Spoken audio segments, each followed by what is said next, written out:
They demolished my family's 80-year-old bridge with a bulldozer at 6 a.m. on a Tuesday. Stood there filming on their phones, laughing while the stones my grandfather laid in 1943 crumbled into the creek. What they didn't know? I owned the only other road into their gated community. Every single one of those 85 houses. And I was about to turn their commute into a very expensive lesson about property rights. See, Darlene Pritchett, HOA president, real estate agent, professional bully, thought she could steamroll a quiet engineer because I wasn't the type to fight back. She was half right. I'm not the type to fight back. I'm the type to win. What would you do if neighbors destroyed something your grandfather built with his bare hands? Drop your revenge strategy in the comments, and before we dive in, where are you watching from? Drop your state or country below. Let's see how far this goes. My name is Garrett Sullivan, 54 years old, third-generation civil engineer, living on 127 acres in semi-rural Pennsylvania, 40 minutes outside Pittsburgh.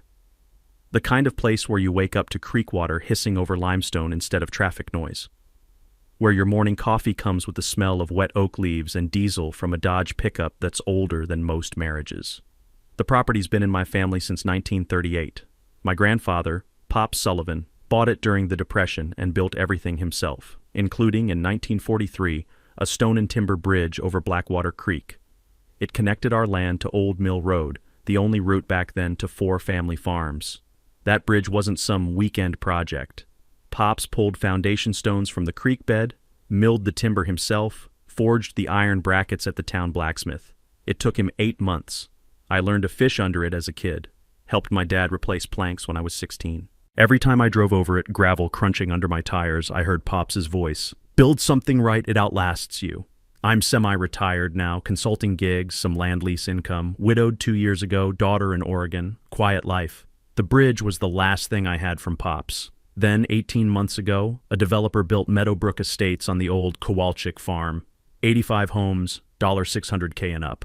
Gated community with an HOA that thinks it runs the county. They needed a sewage easement across my land during construction. I negotiated, got paid $12,000, everything legal and recorded. Should have been the end of it. Then I met Darlene Pritchett, 62, real estate agent, Tesla Model X, bleached bob, monogrammed everything. Elected HOA president 3 months after moving in, and apparently decided her job was to remake the world in her image. April, she knocked on my door. No call, no warning, and handed me a certified letter. It demanded I remove my bridge in 30 days. Claimed it was an eyesore and a flood hazard per HOA environmental study. I read it twice. Ma'am, that bridge is entirely on my property. Your HOA has zero authority here. She smiled like a kindergarten teacher correcting a slow child. Mr. Sullivan, we have documentation showing it's abandoned county infrastructure. We're asking you to comply with safety regulations. Your study is 4 pages from a landscaping company. There's not one engineer's signature on it. The smile tightened. We'll follow up through proper channels. She left. I threw the letter away. Figured she'd give up. 1 week later, 6:04 a.m., I woke to a diesel engine roaring on my land. Ran outside in boxer shorts and boots, no time for a shirt, and saw a bulldozer ripping through my bridge. Stone cracking, timbers splashing into the creek, dust and smoke everywhere. I screamed at the operator. He waved me off. Lady said it's county demo, got a work order. That's my bridge. He didn't stop. And then I saw them. 3 SUVs parked on my access road. Darlene and 2 HOA board members standing there filming on their phones. One of them laughing. I called 911, hands shaking. The sheriff arrived 40 minutes later. Bridge was rubble. The deputy took a report, said it was a civil matter. I'd have to sue. Darlene handed him a folder, calm as Sunday morning. Officer, we removed a hazard. We actually saved the county a lawsuit. I stood there in my underwear, covered in dust, and realized she didn't see me as a person, just an obstacle to bulldoze through. I walked back to my porch and sat. The smell of crushed limestone hung in the air. The creek ran muddy with debris, and I decided, if Darlene wants to play with property rights, I'll show her what a civil engineer knows about roads. Because I just remembered something very interesting about Old Mill Road. I hired a lawyer the next morning, Mitch Kowalski, local guy, does land disputes and the occasional DUI. We went to high school together. He took one look at the photos of my demolished bridge and said, Garrett, this is the most clear-cut property destruction case I've seen in 20 years.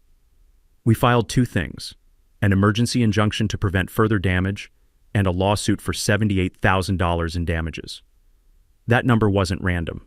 $35K for reconstruction, $25K for historical value, $18K for emotional distress.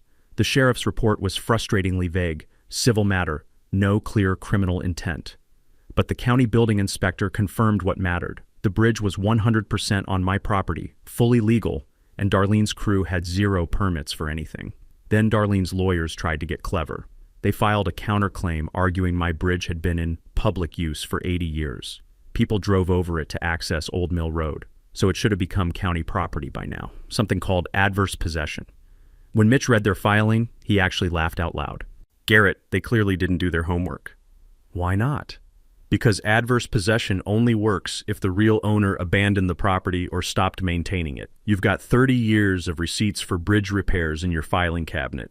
He was right. I'd kept everything. Every plank replacement, every bag of gravel, every can of wood sealant. My dad taught me that. He used to say, paper trail beats memory in court every single time. We submitted decades of maintenance records, photos of my private property signs, and tax documents showing the bridge was always listed as part of my assessed property value. The judge dismissed their counterclaim in 3 weeks flat. I won't lie, that felt good. But it was just round one. Darlene wasn't the type to back down, not even close. Her HOA doubled down and hired a Pittsburgh law firm, the kind with marble lobbies and lawyers who bill $250 an hour just to read your email. They filed a motion claiming my lawsuit was frivolous and harassment, demanded I pay $50,000 in their legal fees for wasting everyone's time. Then came the settlement offer, hand-delivered by a paralegal in a suit that probably cost more than my truck. The terms, I drop my lawsuit, they drop theirs, and, here's the kicker, they'll generously donate $5,000 to the local Veterans Fund in my grandfather's name. Mitch brought it to me at the diner, slid the paper across the table while I was halfway through a burger. It's a PR play, he said quietly. Makes them look reasonable in front of a judge. We tried to settle, Your Honor. We even offered charity in his grandfather's name. I stared at the number. $5,000. Mitch, my grandfather, spent 8 months building that bridge with his hands. They tore it down in 40 minutes while filming it on their phones, and now they want to slap his name on a charity check and call it even? That's the play. I pushed the paper back. Tell them no. You sure? This could get expensive? I'm sure. That's when Darlene went nuclear. 2 days later, a friend forwarded me screenshots from Meadowbrook's private Facebook group. The HOA had over 200 members, and apparently I was the hot topic. Darlene's post read, local landowner blocking community safety improvements, refuses to cooperate with flood mitigation efforts that could protect your families. Some people care more about old junk than their neighbor's well-being. Another post mentioned me running outside in my underwear and hinted I might be going through something after my wife's death. The comments piled on. Sounds unstable. Why is the county allowing this? Our property values are dropping because of one guy? It spread to next door within hours. Someone started a thread. Is Garrett Sullivan the problem with our neighborhood? I don't do social media. Never have. But watching strangers call me unstable and selfish, people who'd never met me, never heard my side, that stung more than I expected. Lyle called that night. Garrett, you see what they're posting about you? Yeah. You gonna respond? I was on my porch watching the sun set over the creek. The air smelled like incoming rain, that sharp, clean ozone smell mixed with mud from the bank. No. What? Why not? Because responding means I'm playing her game, and I'm not interested in Facebook wars, Lyle. Then what are you interested in? Winning. There was a pause. You got a plan? Working on it. I hung up and pulled out my old Rolodex. Yeah, I still have one. Actual paper cards in a spinning file. I'm 54. Sue me. I started flipping through names. Engineers I'd worked with over 30 years. Surveyors who owed me favors. County clerks who'd been around long enough to remember when handshake deals still meant something. People who knew where the skeletons were buried, figuratively speaking. The next morning, Rosalie Chen called. She works in the county planning office, 15 years, knows every permit application, every zoning variance, every backroom deal that slides through when nobody's watching. Garrett, she said, voice barely above a whisper, I shouldn't be telling you this. Then don't, I said. I don't want you getting in trouble. Too late. Listen, Darlene's been pushing hard for expedited approvals on some expansion plans for Meadowbrook. New community center, tennis courts, the whole 9 yards. And she's been getting them pushed through fast, suspiciously fast. How fast?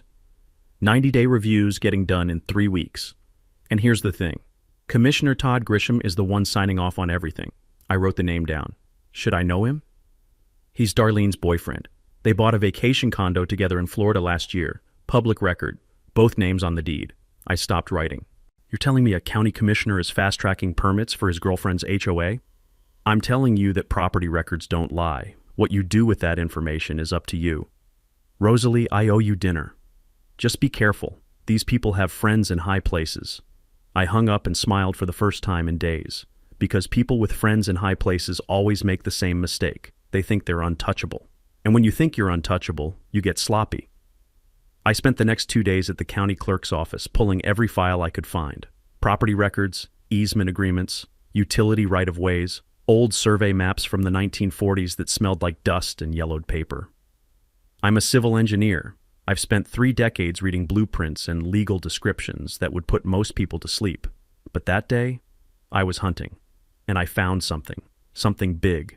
But I didn't tell Mitch, didn't tell Lyle, didn't tell anyone. Because in poker, you don't show your cards until the pot's worth winning.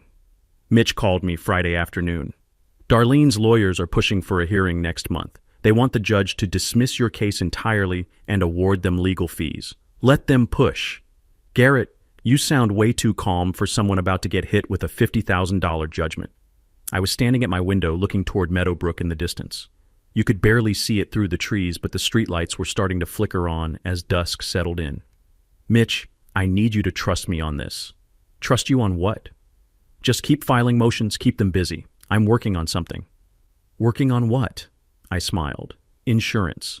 What I didn't tell him, what I wasn't ready to tell anyone yet, was that I just discovered how to make Darlene Pritchett wish she'd never heard the name Sullivan.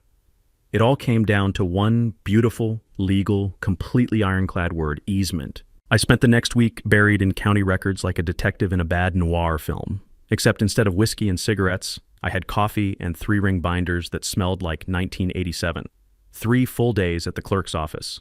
Martha, the main clerk, stopped asking what I needed after day 2 and just started pulling document boxes before I walked in. You looking for something specific, Garrett, or just hate sunlight now? She asked on day 3. I told her a little of both, and she laughed, the kind of laugh that said she'd seen plenty of property feuds in her 30 years behind that counter and knew exactly how this would end. I pulled every document tied to Meadowbrook Estates, building permits, utility hookups, sewage approvals, environmental studies, zoning variances. Created a spreadsheet, color-coded and cross-referenced like I was preparing for trial. My daughter would have been proud, or maybe concerned for my mental health. That's when I found the crack in Darlene's armor. Meadowbrook's sewage system, a private treatment plant serving all 85 homes, had received conditional approval from the Pennsylvania Department of Environmental Protection back in 2023. That word conditional is important. It meant temporary approval pending final upgrades and inspection within 18 months. I checked the deadline. 14 months ago. They'd missed it. Then I found 2 extension requests, both approved by the DEP regional office, both with recommendation letters attached. And guess who signed those letters? Commissioner Todd Grisham, Darlene's boyfriend. I leaned back and the chair made that loud government building creak that echoes through rooms built during the Carter administration. Martha, I need copies of all this, she sighed. How many trees we killing today? I grinned. All of them. That night I called Brianna Holt, my former intern, now an environmental engineer in Philadelphia with more credentials than I can pronounce. Garrett Sullivan, she answered over stadium noise. This better be good. Phillies are losing and you're interrupting my suffering. I explained the expired permit situation, and she whistled low through her teeth. If they're operating on an expired conditional permit, that's a violation. DEP won't catch it unless someone complains, but once it's flagged, mandatory inspection within 60 days. If the system fails, they could get shut down entirely. Residents would have to truck out sewage at $400 per household per month until repairs are done. Could take half a year. I asked if she could send me the complaint form. She paused. Garrett, you file this, you're going nuclear. You sure? I told her I'd think about it, but I didn't need to think long. The next day, Darlene made my decision for me. I got 3 county code enforcement citations delivered by certified mail, all dated the same day. First citation, unlicensed junk vehicle for my dad's 1979 F-150 sitting behind my barn. It had been there 15 years, never bothered anyone, Second, unsecured burn pile for an ash heap from clearing brush. Third, illegal signage, because my no trespassing signs were apparently 2 inches too tall per township code. Each violation carried $150 per day fines if not fixed within 10 days. I called the code enforcement officer, a nervous kid named Tyler who couldn't have been older than 24. Tyler, I've lived here my whole life. Why am I suddenly getting citations for stuff that's been here for years? He hesitated, then dropped his voice. Mr. Sullivan, I was told to drive by your property daily and document violations. I'm just doing my job. I asked who gave the order. He wouldn't say, but he didn't have to. Only one person had that kind of pull with the township. I took photos of the citations and texted them to Lyle. He called back immediately, furious. Garrett, nobody else in this township's gotten a citation in 6 months. This is targeted harassment. I told him I knew, and I told him what I was planning to do about it. There was a long silence on his end. Then he started laughing. That deep, wheezing laugh he gets when something's either brilliant or completely insane. You're really gonna do it? He asked. I said yes. Then I want a front row seat when this blows up, he said. That afternoon, I filled out Brianna's DEP complaint form, attached copies of the expired permit and Grisham's recommendation letters, and dropped it in the mail. Then I called Mitch and told him to file the code enforcement counter-complaint, harassment, selective enforcement, abuse of authority. While I had him on the phone, I asked him to pull one more document for me, the original plat map for Old Mill Road, dating back to 1952. He asked why. I told him I'd explain later, but I had a hunch about something that might change the entire game. He said he'd have it by end of week. I hung up and stood on my porch, watching the sun drop behind the tree line. The air smelled like fresh-cut grass from a neighbor's lawn and the faint diesel exhaust from Highway 29 a mile away. Somewhere in the distance, I could hear Meadowbrook's landscaping crew running leaf blowers, that high-pitched whine that never quite stops in gated communities. I smiled because in about 60 days, the DEP was going to show up at Darlene's door with clipboards and bad news, and she'd have no idea I was the one who invited them. Sometimes the best revenge isn't loud. It's paperwork filed in triplicate with a government agency that doesn't care who your boyfriend is. The code enforcement citations kept coming. Every 3 days, like clockwork, Tyler, the nervous code officer, would show up with a new violation. My mailbox was 6 inches too far from the road. My gravel driveway had excessive dust concerns. My firewood stack was visible from public right-of-way and constitutes visual blight. Each citation carried the same threat, $150 per day if not remedied within 10 days. I fixed the first few just to avoid the hassle, but by the 5th citation I stopped, called Mitch instead. This is harassment, he said flatly. Document everything. We'll bury them in court. But court takes time, and Darlene knew it. She was bleeding me with 1,000 small cuts, hoping I'd give up before the real fight even started. Then I got an unexpected visitor. Sunday afternoon, a man in his early 50s knocked on my door, looking like he'd rather be anywhere else. Mr. Sullivan, my name's Ken Ashford. I live in Meadowbrook. I need to talk to you about Darlene Pritchett. I invited him in, made coffee, and waited. Kent sat at my kitchen table, hands wrapped around his mug, like he needed the warmth. I'm the HOA treasurer, he said quietly. Elected position, and I've been documenting financial irregularities for 6 months. He pulled a folder from his bag and spread documents across the table, bank statements, invoices, meeting minutes with dates that didn't match. Darlene's been paying herself consulting fees, $4,000 a month. It's not in the bylaws. Nobody voted on it. And this, he tapped an invoice dated the day after my bridge was demolished. She used HOA funds to pay for your bridge demolition. $28,000, listed it as emergency infrastructure repair, no board vote. She falsified the meeting minutes afterward to make it look legitimate. I stared at the numbers. $28,000 of other people's money, spent to destroy my family's bridge because she wanted it gone. Kent, why are you showing me this? He met my eyes. Because what she did to you was wrong, and because she fined my wife $500 for planting the wrong color roses. I'm tired of living under a tyrant. I asked if he understood the risk. If Darlene found out he'd leaked financial records to me, she'd make his life hell. He smiled grimly. She already does. At least this way I'm fighting back. I made copies of everything and shook his hand. You're a good man, Kent. He shrugged. I'm just an accountant who hates fraud. After he left, I sat with the documents and started piecing together the pattern. The expired septic permit. Todd Grisham's signed recommendation letters, the falsified HOA minutes, the embezzlement. It wasn't just about my bridge anymore. Darlene and her boyfriend had built a little empire of corruption, and they'd gotten away with it because nobody had bothered to look closely, until now. I picked up my phone and called Andrea Walsh, a local investigative journalist who'd written a few solid pieces about county corruption over the years. "Andrea, it's Garrett Sullivan. I've got a story for you." She sounded interested but cautious. "About the bridge dispute? I read about that." I told her it was bigger, much bigger. "How about county commissioners taking money from developers, HOA presidents embezzling and committing fraud, environmental permits being covered up?" Long pause.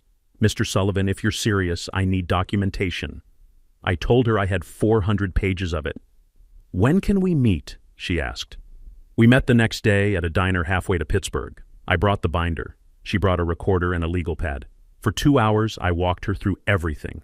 The bridge demolition, the code enforcement harassment, Grisham's conflict of interest, the expired septic permit, Kent's financial records showing embezzlement and fraud. She took notes, asked sharp questions, requested copies of key documents. When I finished, she sat back and exhaled slowly. "This is a legitimate scandal," she said. "But I need to verify some of this independently before I can publish. Give me a week." I told her to take whatever time she needed, but to be careful, Darlene had friends in the county government. Andrea smiled. "Mr. Sullivan, I've been doing this for 15 years. I know how to protect my sources." She published 5 days later. The headline ran online first. "County Commissioner linked to developer in land dispute. Ethics questions raised." The article laid out Grisham's relationship with Darlene, the expedited permits, the campaign contribution from Meadowbrook's HOA PAC, with Darlene listed as treasurer. It didn't mention the embezzlement yet. Andrea was holding that for a follow-up once she verified Kent's documents independently, but the damage was immediate. The article got picked up by a Pittsburgh TV station. By that evening, news vans were parked outside the county courthouse. Grisham released a statement denying wrongdoing, but the county ethics board announced an investigation within 48 hours. My phone started ringing. Other reporters wanting interviews, township supervisors suddenly interested in my code enforcement complaints, even a few Meadowbrook residents reaching out to apologize. I didn't answer most of the calls, just sat on my porch, watching the sun set over the creek, and smiled. Because for the first time since that bulldozer showed up, Darlene wasn't controlling the story anymore. I was. And the best part? She had no idea how much more ammunition I still had. The road, the expired easement, the DEP complaint working its way through the bureaucracy. I was just getting started. Lyle texted me that night. "You magnificent bastard, she's spiraling." I texted back, "Good. The media firestorm around Grisham lasted 3 days before the real bombshell dropped." Andrea called me Tuesday morning, voice buzzing with energy. "Garrett, I verified Kent's documents. The embezzlement story runs tomorrow, but I wanted to give you a heads up, it's going to get ugly." I thanked her and hung up. Then I called Mitch. "It's time," I said. "Time to show them what I really own." Wednesday morning, while Andrea's embezzlement article was setting the internet on fire, Mitch filed 2 documents with the county. First, formal notice that I was withdrawing public access to Old Mill Road, effective in 30 days. Second, notification that the utility easement Meadowbrook had been using for sewage and power lines across my property had expired due to a clerical error in the original agreement, and I was not renewing it. Both documents were public record. Both were completely legal. And both landed like grenades in the middle of Darlene's already burning world. My phone rang within an hour, county engineer's office sounding panicked. "Mr. Sullivan, we're reviewing your filing about Old Mill Road. Our records show this as a public road." I explained calmly that their records were wrong. The road had never been formally deeded to the county, and I had the 1952 survey documents to prove it.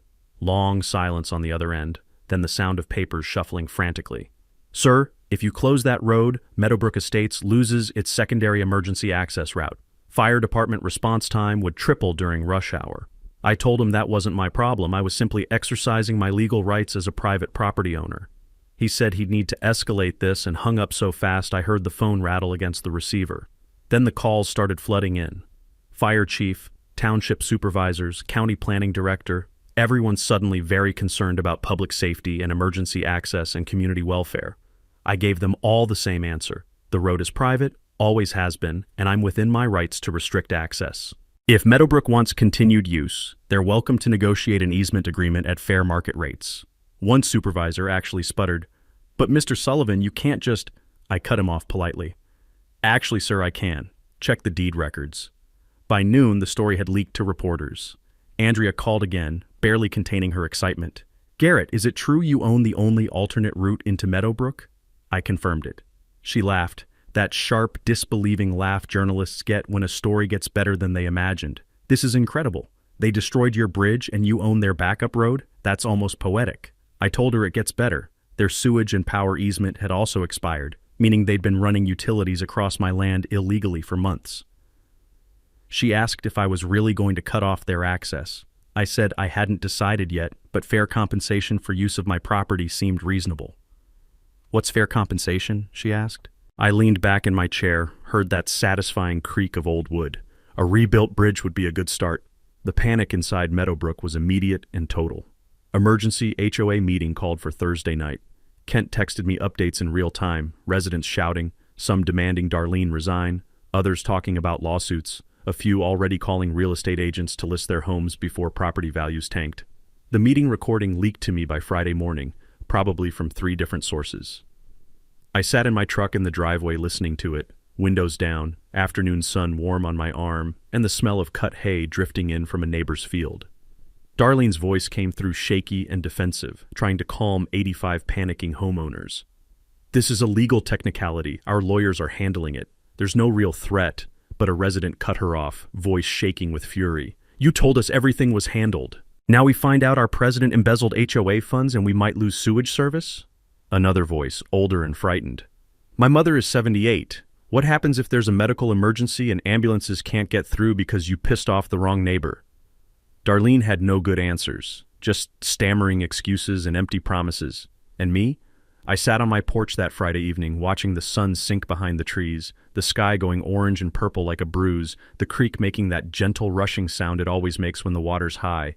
I felt something I hadn't felt in months. Control. Not revenge yet, just the simple, satisfying knowledge that I held every card that mattered. Infrastructure is power. Roads, utilities, access, these aren't luxuries. They're necessities. And I owned them all. My phone buzzed. Text from Lyle. "Bro, Meadowbrook Facebook group is melting down. This is better than any poker game we've ever played." I smiled and typed back, "Game's not over yet. Now comes the fun part." Saturday morning, my kitchen became a war room. 5 people showed up by 9 a.m., and the smell of fresh coffee mixed with the nervous energy of people about to plan something that could either be brilliant or completely backfire. Mitch sat at the head of my kitchen table with legal pads stacked like ammunition. Lyle leaned against the counter grinning like a kid on Christmas. Rosalie from the county planning office brought her laptop and a flash drive that she definitely wasn't supposed to have. Judge Harlan Meeks, retired 76, still sharp as a tack, sat reading through documents with glasses perched on his nose. And Brianna Holt, my former intern turned environmental engineer, had driven up from Philadelphia with a folder full of DEP regulations thick enough to kill someone. "All right," Mitch said, clicking his pen in that rhythm he does when he's thinking. "Let's talk endgame. Garrett's got leverage, the road, the expired easement, public sympathy, Darlene under investigation for embezzlement. Question is, what do you actually want?" I'd been thinking about this for days. Not revenge, not to hurt innocent people, just justice. "I want my bridge rebuilt," I said. "Historically accurate, proper materials, done right. I want a written apology from the HOA published in the local paper. I want fair compensation for the easement going forward, market rate, not whatever lowball number they'll try. And I want Darlene Pritchett out of the HOA presidency." The room went quiet for a second. Then Judge Meeks looked at me over his glasses. "Son, that's all reasonable. But here's what you need to understand. If you push too hard, you become the villain. Judges and juries remember vindictive winners. You need to give them a way to save face, barely an inch, but something." Lyle snorted. "Judge, she demolished his grandfather's bridge while filming it and laughing. How much face does she deserve?" The judge smiled slightly. "Legally? None. Strategically? Just enough that Garrett walks away looking like a hero instead of a bully." I asked how we do that. Brianna jumped in first. "The DEP complaint I helped you file is already in the system. They'll inspect Meadowbrook's sewage treatment plant within 60 days. When, not if, when it fails inspection, the state mandates upgrades or shuts them down. That's not you being vindictive. That's bureaucracy doing what it does." Rosalie nodded. "Same with the ethics investigation on Grisham. That's official now. Once those findings go public, it shows a pattern of corruption that has nothing to do with personal revenge. You're just the citizen who noticed and reported it. Lyle grinned. So you're letting the government be the bad guy while you sit back looking reasonable. I love it. Mitch pulled out a draft settlement proposal, 40 pages, exhibits attached, the kind of document that makes normal people's eyes glaze over but makes lawyers weep with joy. Here's the play. We request a public mediation hearing at the township supervisors meeting. It's recorded, it's open to the public, and Darlene can't hide behind her lawyers in some private conference room. You present your terms in front of residents, media, everyone. If she accepts, great. If she refuses, you look reasonable and she looks like the problem. I liked that. Sunshine is the best disinfectant, as they say. Judge Meeks tapped the document. Terms need to be specific. No vague language she can weasel out of later. Brianna suggested numbers. For the easement renewal, $500 per month for 20 years. That's fair market rate for commercial utility access in rural Pennsylvania. I checked 3 comparable properties. For the bridge reconstruction, you get bids from 3 licensed contractors and the HOA pays the median bid. No negotiation, no substitutions. Mitch wrote it down. And the apology? I thought carefully. It needs to name me personally, name my grandfather, acknowledge that the demolition was unauthorized and wrong, and it runs in the Township Gazette for 2 consecutive weeks, plus gets posted at the Meadowbrook main entrance where everyone can see it. Rosalie grinned. Oh, Darlene's going to hate that. I shrugged. She should have thought about that before she brought the bulldozer. Then we talked risks. What if Darlene flat out refused? Mitch explained I could legally close the road and terminate the easement, but it would hurt innocent residents, and public opinion could turn against me. You don't want to be the guy who blocked Grandma's ambulance, he said bluntly. Judge Meeks suggested a compromise. Close the road to regular traffic, but grant an exception for emergency services. Fire trucks, ambulances, police, they still have access. Soccer moms and commuters? They take the long way around Highway 29. That pressures the HOA without endangering lives. Brianna added, same with utilities. You don't shut them off immediately. You notify them the easement expired and give 30 days to negotiate renewal. They ignore you, then you pull the plug. We spent another hour on contingencies. What if she countersues? What if residents start a petition? What if the media spins this against me? By the time everyone left around noon, I had a plan that felt bulletproof and a binder so thick you could use it as a doorstop. Lyle was the last one out. He clapped my shoulder at the door. Garrett, I've known you 30 years, never seen you like this. I asked what he meant. He grinned, focused, a little scary, honestly. Remind me never to piss you off. I laughed. Lyle, I'm not scary. I'm just an engineer who actually read the contracts. After they left, I stood at my kitchen window looking toward Meadowbrook. You could barely see it through the trees, but I knew it was there. Those perfect streets and matching mailboxes and the HOA president who thought rules didn't apply to her. The house smelled like coffee grounds and old paper, that musty scent legal documents get when they've been photocopied too many times. Outside, a crow landed on my porch railing and cocked its head at me, like it was asking what came next. I smiled. What came next was simple. I was going to give Darlene Pritchett exactly one chance to do the right thing, and when she didn't take it, because people like her never do, I was going to show her what happens when you tear down a bridge owned by someone who actually knows how infrastructure works. Darlene's world was collapsing, and desperate people do desperate things. I should have seen it coming. Monday night, 2:30 a.m., I woke to chainsaws ripping through the darkness. Not distant, close, on my land. I grabbed my phone, pulled on boots over sweatpants, and ran outside.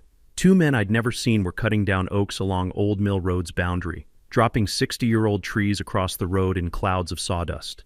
The smell of fresh-cut wood and chainsaw exhaust filled the air, mixed with that sharp ozone scent night air gets in Pennsylvania spring. I started filming as I ran toward them, shouting over the noise.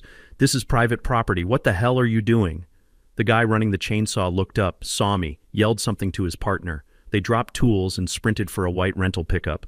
I got close enough to film faces, got the truck in frame as they peeled out, gravel spraying, called 911 immediately, hands shaking. Told the dispatcher vandals were destroying my property, gave the location, said I had video evidence. She said a deputy was 20 minutes out.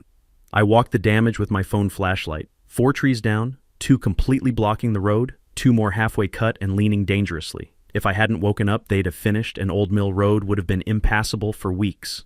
The message was clear. If they couldn't negotiate access to my road, they'd make sure nobody could use it. Destroy the leverage. I stood there surrounded by sawdust and the sound of settling branches, feeling my jaw tighten. This wasn't a legal fight anymore. This was war. Deputy Collins arrived 40 minutes later, same guy who'd handled my bridge demolition. He walked the scene, took photos, watched my video 3 times.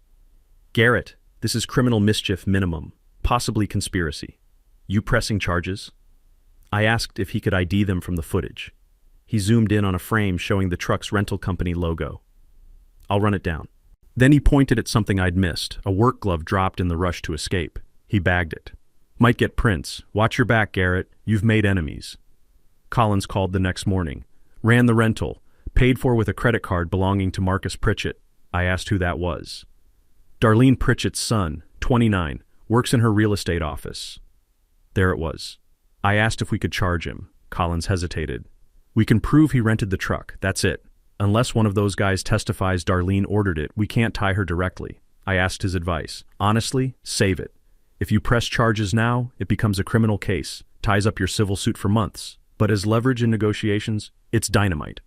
I called Mitch immediately. He listened, then started chuckling, that dark lawyer laugh that means someone screwed up badly. "Garrett, don't use this yet. Save it for mediation. When Darlene's sitting across from you in front of the township, media, everyone, you calmly present this video. You don't even accuse her, just explain that her son rented the truck used to commit a crime on your property. Let people draw their own conclusions." I smiled for the first time since the chainsaws woke me. "Chess, not checkers," Mitch agreed. "And right now, you're 3 moves ahead." But Darlene wasn't finished. Over the next week, things got weirder. Anonymous calls, someone breathing, then hanging up, 5 times in 3 days. My truck got egged while parked at the diner, yoke dried into the paint in the sun. Then Thursday morning, I found a dead raccoon on my porch, positioned deliberately, clearly left as a message. None of it was prosecutable, but it was designed to scare me, make me back down. Lyle came over that evening, saw the raccoon situation, shook his head. "She's spiraling. This is what bullies do when they lose. They lash out." I asked if it would escalate. He met my eyes. "Probably. But you've got cameras, documentation, law on your side. She's got desperation. I know which hand I'd rather hold." Friday, I attended the township supervisors meeting, sat in back, said nothing. But my presence was noticed. During public comment, 3 Meadowbrook residents complained about me, holding the community hostage, endangering public safety. One even suggested eminent domain to seize my road. The supervisors asked if I wanted to respond. I stood, kept my voice level. "I'm not holding anyone hostage. I'm exercising property rights. If Meadowbrook wants access, they can negotiate through my attorney. But I'm not giving away what I own for free, especially not to people who destroyed my family's bridge." I sat down. One supervisor nodded. "Mr. Sullivan, we're scheduling a public mediation hearing 2 weeks from today." I thanked him and left. Walking to my truck, I spotted Darlene's Tesla 3 spaces over. She sat in the driver's seat staring at me through the windshield. We locked eyes. She didn't look angry anymore. She looked terrified. Good. In 2 weeks, in front of everyone, I'd lay out exactly what she'd done, what it cost, and what it would take to fix. And there'd be nowhere left to hide. The week before mediation, everything accelerated. Sunday afternoon, Kent knocked on my door looking like he'd aged 5 years overnight. "Garrett, we need to talk. Now." I let him in, made coffee that neither of us drank, and waited. He pulled out a laptop and a stack of documents printed so hastily the pages were still warm. I got removed as HOA treasurer Friday. Darlene called an emergency board vote, said I was creating unnecessary conflict. 3 of her cronies voted me out. He opened the laptop. But before they locked me out of the accounts, I downloaded everything. 2 years of bank statements, every transaction, every invoice. He turned the screen toward me. Highlighted line items told a story that made my stomach turn. Darlene had been paying herself consulting fees, $4,000 a month for 18 months. $72,000 total, never approved by residents, never even mentioned in meeting minutes. Then there were vendor payments to her nephew's landscaping company, her brother-in-law's HVAC business, all inflated beyond reason. "Conservative estimate," Kent said quietly. "She's funneled about $200,000 out of HOA reserves into family pockets." I stared at the numbers, feeling that cold anger you get when you realize someone's corruption goes deeper than you imagined. "Kent, why bring this to me? Why not the police?" He closed the laptop and I heard that plastic click that sounds too loud in a quiet room. "I tried. Filed a DA complaint Friday. They said it's a civil matter. Hire a lawyer and sue. They won't prosecute unless there's clear fraud, and Darlene's been smart. Everything's documented as business expenses, just massively inflated and paid to relatives. It's corruption the legal system won't touch. He met my eyes. So I'm bringing it to you. You're the only person fighting her and actually winning. I called Mitch immediately, put him on speaker. After Kent walked through the documents, Mitch whistled low. This is textbook self-dealing and breach of fiduciary duty. HOA members can sue her personally, and Garrett, this destroys what's left of her credibility before mediation. I asked if we could use it directly. Mitch thought carefully. You're not a Meadowbrook resident, so their finances aren't your fight. But if Kent goes public... Kent didn't hesitate. I'll testify. I'll give interviews. Whatever it takes. She's been stealing from 85 families, including mine. I called Andrea Walsh. Within 2 hours, she was at the diner, laptop open, cross-checking Kent's evidence against public records. Mr. Ashford, I'll need to verify this independently before publishing. Kent handed her a flash drive. Everything's there. Bank records, invoices, meeting minutes. Verify however you need. She looked at me. Garrett, this doesn't directly involve your dispute. I shrugged. I know, but it's the truth, and I'm tired of watching her get away with things. The article dropped Wednesday morning, 3 days before mediation. Meadowbrook HOA president accused of self-dealing. Documents show suspicious payments to family. Andrea had contacted vendors, confirmed inflated pricing, got one to admit giving Darlene referral kickbacks. She'd interviewed 4 residents anonymously. The story was bulletproof. By noon, Meadowbrook's Facebook group was melting down. Residents demanding Darlene resign, threatening lawsuits, starting recall petitions.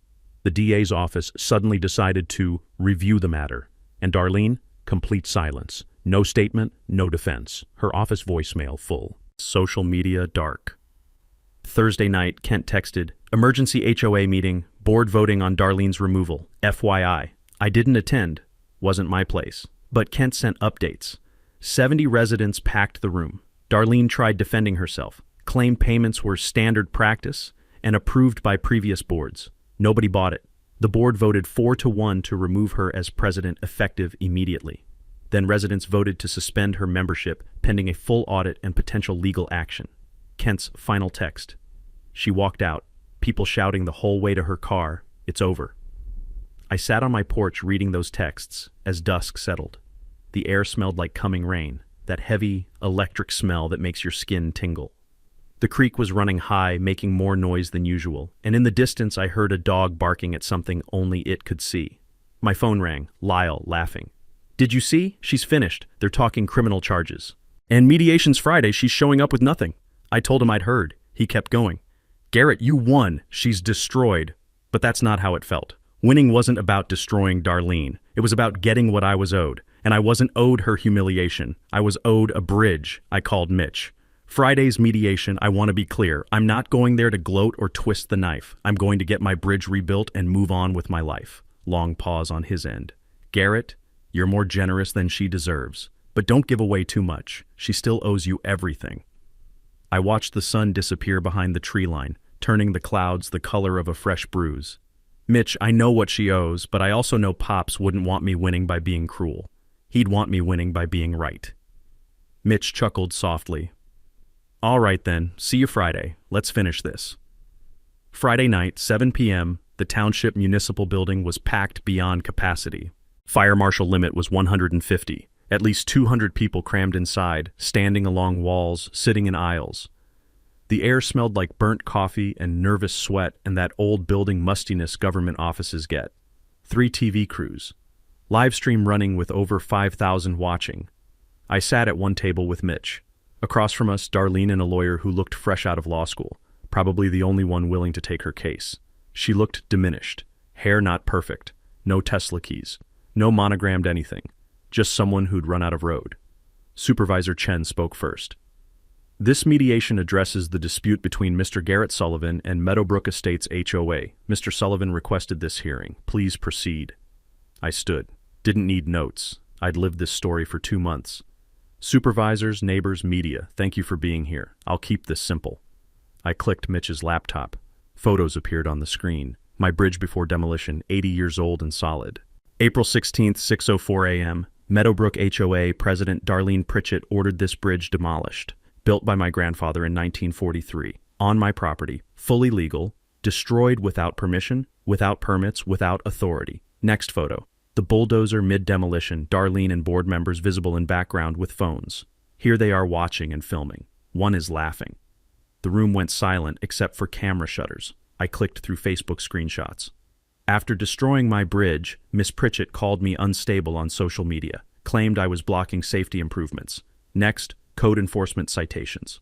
Then came harassment, weekly violations for things that existed on my property for decades. Code enforcement admitted they'd been ordered to target me. Darlene's lawyer whispered urgently. She stared at the table. Then this. I played the chainsaw video.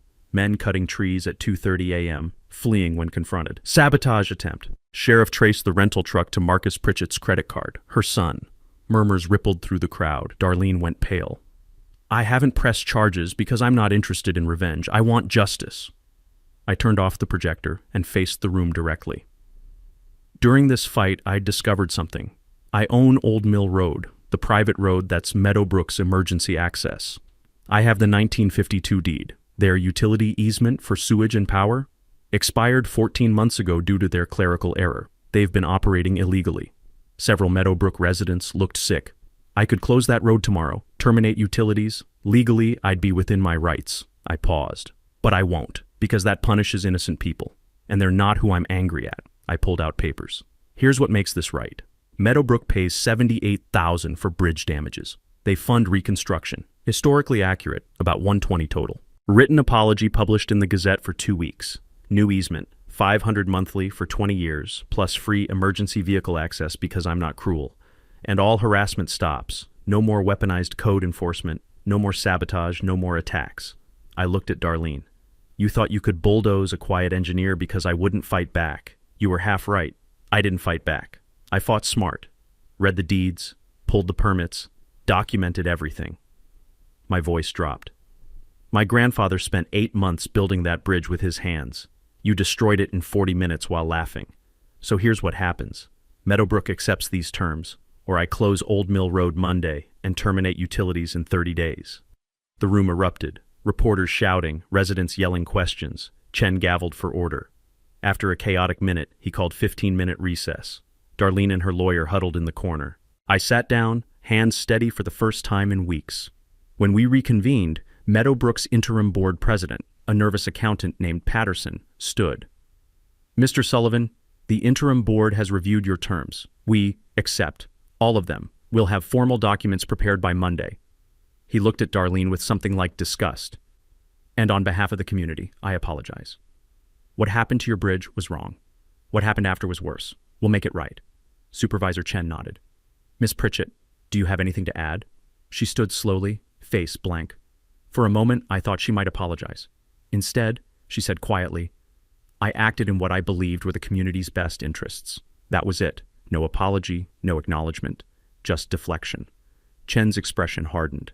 The terms are accepted. This mediation is concluded. The room exploded. Reporters rushing forward. Residents mobbing Patterson with questions. Cameras everywhere. I stayed seated, watching Darlene walk toward the exit. People moved aside like she was contagious. At the door, she turned and looked at me one last time. I didn't look away. Didn't gloat. Just held her gaze until she left. Outside in the parking lot, the night air was cool and clean, smelling like fresh-cut grass from the township lawn. Lyle was waiting by my truck, grinning. You did it, man. You actually did it. Mitch clapped my shoulder. Garrett, in 30 years of law, I've never seen someone dismantle an opponent that thoroughly without raising their voice. I looked up at the stars. Clear night. Milky Way visible like spilled salt. I didn't dismantle her, Mitch. She dismantled herself. I just showed everyone the receipts. We stood there a moment. Then I climbed in my truck, drove home, sat on my porch, and for the first time since that bulldozer showed up, I felt something close to peace. The settlement documents were signed by Wednesday. $78,000 in damages hit my account by Friday. The written apology ran in the Township Gazette the following week, half a page, formal and stiff, signed by Meadowbrook's interim board. Darlene's name was conspicuously absent, but everyone knew. The second week it ran, someone posted a photo of it on the Meadowbrook entrance sign. It stayed there for 3 days before anyone took it down. Bridge reconstruction started in early June. I hired a local stonemason recommended by the Historical Society, guy named Vernon, who'd restored 3 covered bridges in the county and understood what historically accurate actually meant. We used stones pulled from the creek, same as Pops had done, plus new timber milled from oaks on my property. The design was an exact replica of the 1943 bridge, but engineered to modern safety standards. Cost came in at $118,000, under budget. Vernon said that never happens, but I think he undercharged because he believed in what we were building. On a Saturday in July, I invited the township to a stone setting day volunteer event where people could help place stones under Vernon's supervision. I expected maybe 20 people. 67 showed up. Families with kids, retirees, a handful of Meadowbrook residents who wanted to be part of fixing what their HOA had broken. We worked from 8 a.m. to 4 p.m., and someone organized a potluck lunch on my lawn. Fried chicken, potato salad, pies that disappeared faster than I could count. Kids painted decorative stones for the approach path. One little girl, maybe 7, asked why the bridge mattered so much. I told her my grandfather built it so people could help each other, and that's what bridges are for. She nodded like that made perfect sense and went back to painting flowers on her rock. The dedication ceremony happened in September. Small plaque installed on a limestone post. Sullivan Bridge, built 1943 by William Pops Sullivan, rebuilt 2025 by the community. My daughter flew in from Oregon with my 2 grandkids, ages 5 and 3. Judge Meeks gave a short speech about legacy and accountability that made half the crowd tear up. When it was my turn to speak, I kept it brief. Pops always said a bridge connects people. This one almost divided us, but in the end, it brought us together. That's what he would have wanted.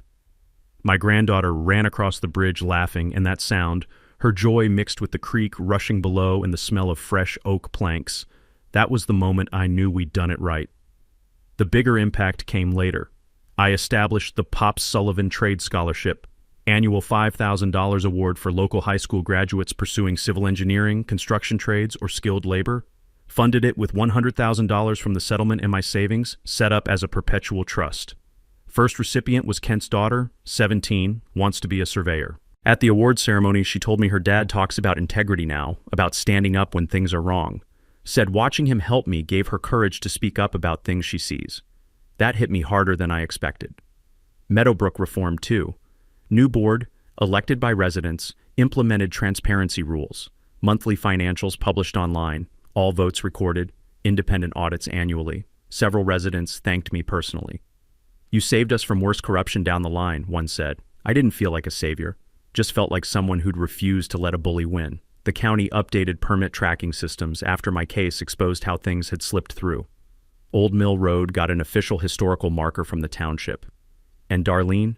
She moved away 3 months after mediation. House sold at a loss. Last I heard, she was in Arizona. I don't think about her much anymore. 6 months after the bridge dedication, on a cold March morning, I'm sitting on my porch with coffee, watching sunrise paint the creek orange and gold. My phone buzzes. Text from Patterson, Meadowbrook's president. Mr. Sullivan, spring potluck is Saturday. You're invited as guest of honor. No pressure, just wanted you to know you're welcome. I smile and type back, I'll bring potato salad. Later that day, I walk down to the bridge, run my hand over the stones, smooth and solid. Moss already starting to grow in the mortar gaps like it's been there forever.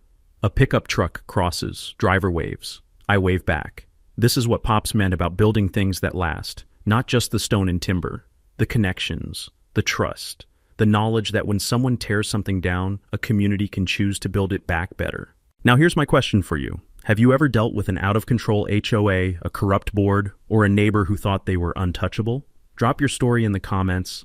I want to hear how you fought back. And if you're currently in a battle like mine, tell us where you're stuck. This community has your back. If you loved watching justice happen, hit that subscribe button and ring the bell, because we've got more stories of underdogs beating the system. Share this with someone who needs to see that you can win when you're on the right side of the law and the deed. Let's make sure every bully out there knows you can't win when you're wrong and someone's paying attention. Next time, a landlord tries to evict a tenant for unauthorized repairs. Big mistake. Turns out the tenant is a licensed contractor and the building has 47 code violations. You won't believe how this ends. See you then. That's a wrap for today's episode on HOA Stories. If you enjoyed watching Karma in action, smash that like button, comment your thoughts, and let us know if you've dealt with HOA madness too. Subscribe so you won't miss the next HOA meltdown we post.